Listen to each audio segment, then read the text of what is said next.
आज हम बात करेंगे कि इन्फ्लुएंसर अपने लॉस क्यों नहीं दिखाते।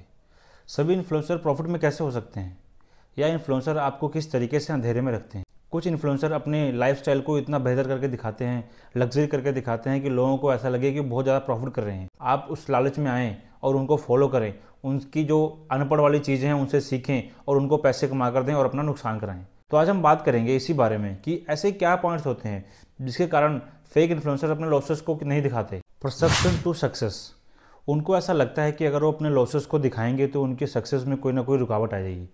उनके जो फॉलोअर्स हैं उनको पसंद नहीं करेंगे और जो ब्रांड्स उनसे कोलैबोरेट करना चाहते हैं वो भी उनसे कोलैबोरेट नहीं करेंगे।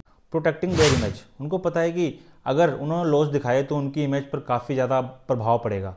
तो जो लोग उनको गुरु मानते हैं वो उनको गुरु मानना बंद कर देंगे, उनको फॉलो करना बंद कर देंगे और उनकी इमेज पर एक बहुत भारी प्रभाव पड़ेगा, जिसके कारण लोग उनको अनफॉलो कर देंगे और उनकी इनकम, उनकी प्रतिभा पर प्रभाव पड़ जाएगा और जिसके कारण वो अपनी इमेज बचाने के लिए अपने लॉसेस को नहीं बताते और लोगों को बेवकूफ़ बनाकर उनसे पैसा ऐंठते रहते हैं अपने कोर्सेज बेच के। थर्ड पॉइंट है प्राइवेसी। वो आपको अपनी लग्जरी लाइफ दिखा देंगे, अपने घर का बेडरूम दिखा देंगे, अपनी गाड़ियाँ दिखा देंगे, अपने महंगी महंगी चीज़ें दिखा देंगे, लेकिन वो आपके लॉसेस नहीं दिखाएंगे। वो उसको प्राइवेसी के रूप में लेते हैं। लोग अपनी लग्जरी चीज़ों को, अपनी पर्सनल चीज़ों को आपको दिखा देंगे, उन्होंने क्या पहना है, उन्होंने कितना महंगा पहना है, कितनी महंगी चीज़ें यूज़ कर रहे हैं, लेकिन आपको लॉस के बारे में नहीं बताएंगे। जैसे कि आपको लगे कि इन्होंने मार्केट से पैसा कमाकर इतना अच्छा कुछ बना लिया है, इतनी लग्जरी चीज़ें, इतनी लग्जरी लाइफस्टाइल जी रहे हैं, जबकि ऐसा कुछ नहीं होता है। वो सब चीज़ें आपके पैसों से आती हैं, जो आप कोर्सेज लेते हैं, जो आप फेक चीज़ों से इंप्रेस होकर उनको फीस पे करते हैं, वो चीज़ें उस फीस की होती हैं। फियर ऑफ क्रिटिसिज्म, अगर उनके फॉलोअर्स उनके लॉसेस के बारे में जान जाएंगे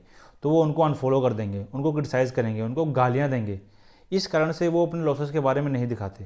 जैसे आप जानते हैं बाप ऑफ चाट, घनश्याम सर, इन सभी का अभी पर्दाफाश हुआ और ये अचानक सब गायब हो गए। जो मार्केट के फेक इन्फ्लुएंसर्स हैं वो सोचते हैं कि उनके लॉसेस के बारे में कोई जाने ना, क्योंकि उनको पता है कि अगर लॉस के बारे में जान गए और लोगों से जो इतना पैसे ऐंठे हैं वो फिर उनको वापस करने पड़ेंगे और उनकी इमेज अलग से ख़राब होगी। पाँचवा पॉइंट है लीगल एक्शन।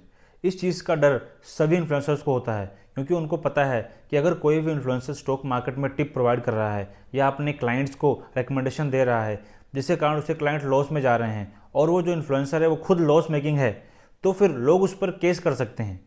अगर लोगों को पता लगता है, उनके क्लाइंट्स को पता लगता है कि ये इन्फ्लुएंसर लॉस मेकिंग है या जिस गुरु को फॉलो कर रहे हैं वो लॉस कर रहा है, तो लोग उस पर केस करके अपने पैसों को जिम्मेदार ठहरा सकते हैं कि जो लॉस उनके क्लाइंट्स को हुआ है वो इसके कारण हुआ है। उनको पता है कि अगर कहीं भी उनके लॉस के बारे में पर्दाफाश हुआ तो उनका करियर ख़त्म हो जाएगा। इसलिए कभी अगर आपको लॉस होता है तो अगले महीने के लिए आपको डिस्काउंट दे देंगे, आपको कुछ फ्री चीज़ें दे देंगे, बस कुछ कोर्स फ्री में बांट देंगे या फिर आपसे बिल्कुल नाता ही ख़त्म कर देंगे। अंत में बस मैं यही कहूँगा कि इन फेक इन्फ्लुएंसर से बचें, जितना हो सके बचें। पैसे आपके हैं, पैसे आपने बनाने हैं, पैसे आपने कमाने हैं। अपने कैपिटल को ख़राब मत करें, कोई फेक कोर्स मत लीजिए। आप खुद सीख सकते हैं, आप बुक्स पढ़ सकते हैं। अगर सीखना है तो कोई भी मार्केट में आपको सिखाने वाला नहीं बैठा, वो आप ही हैं जो अपने आप को सिखा सकते हैं। आपने ये देखना है कि जल्दी पैसा कमाना है कि देर से पैसा कमाना है। अगर जल्दी कमाना है तो आप ऐसे चीज़ों में फंस के अपना पैसा गवा देंगे, कैपिटल गवा देंगे और लोगों को फीस पे करेंगे, इन इन्फ्लुएंसर्स के पैसे बनाएंगे। अगर आपने पैसे आराम से कमाने हैं तो आपको आप ही सिखा सकता है। फेक इन्फ्लुएंसर से बचें, अपने पैसे बनाएं, अपनी रिसर्च करें, अपने पैसे कमाएं, अपने कैपिटल बचाएं। Thank you.